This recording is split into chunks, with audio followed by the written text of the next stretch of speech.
Tindivanam to Pondicherry போகிறவங்கள மயிலம்னு இருக்குது, திருமயிலம்னு இருக்குது.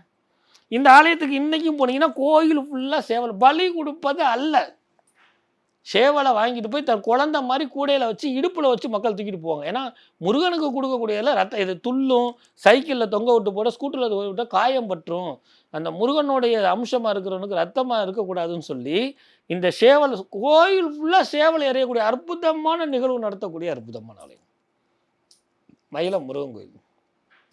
சேவல் அதிகாலையில் கூவுது, அப்போ அவனுக்கு உழைக்கணும்னு உத்வேகத்தை கொடுக்கும், ஒரு பிரம்ம முகூர்த்தத்தினுடைய அனுகிரகத்தை கிடைக்கும்.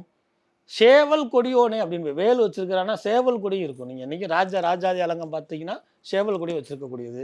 அந்த சேவல் ஃபுல்லாக இறையக்கூடிய நிகழ்வு இங்கே நடந்துகிட்டு இருக்குது. இன்னொரு ஒரு அரிய பெரிய ஆலயம் 27 நட்சத்திரத்துக்கும் உகந்த நட்சத்திரகிரி அப்படின்னு சொல்லக்கூடிய திருவண்ணாமலை பக்கத்தில் போரூருக்கு பக்கத்தில் இருக்கக்கூடிய கலசப்பாக்கத்துக்கு பக்கத்தில் நட்சத்திரகிரின்னு சொல்லக்கூடிய வில்வாரணி முருகன் கோயில் இருக்குது. இங்கே 27 நட்சத்திரங்களும் வணங்குறதாக சொல்லப்படுது.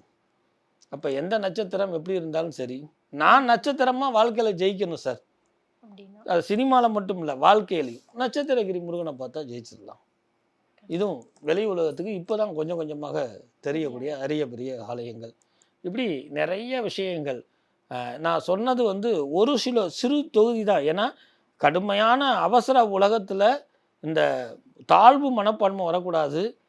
முருகனை கும்பிட்டால் வாழ்க்கையில் இழந்ததெல்லாம் கிடைச்சிடலாம் அப்படிங்கிற காட்டிலையும் திருச்செந்தூரில் ஒரு அரிய பெரிய விஷயம். நிறைய திருச்செந்தூர் பற்றி வர்ணனை இன்னும் நிறைய பேர் சொல்லியிருக்கிறாங்க.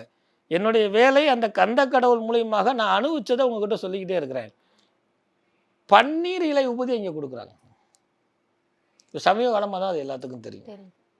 இந்த பன்னீர் இலை உபதி பன்னீர் மரங்கள்லேருந்து பறிக்கப்படுவது அல்ல, தானாக அது கீழே ஒழுகணும், அதுலேருந்து எடுத்து தான் அந்த உபதி தயாரிக்கிறாங்க. அப்புறம் அந்த இலையில அந்த உபதி வச்சு கொடுக்குறாங்க. அது எப்படிங்கிறது அப்புறம் வச்சுக்குவோம். முருகனுக்காக தன்னையே அர்ப்பணித்து கொண்டு இருக்குதே அந்த மரத்தை என்னவென்று சொல்வது 2026 அதில் செய்யக்கூடிய உபதி அரும் பெரும் நோய்களை நீக்குது.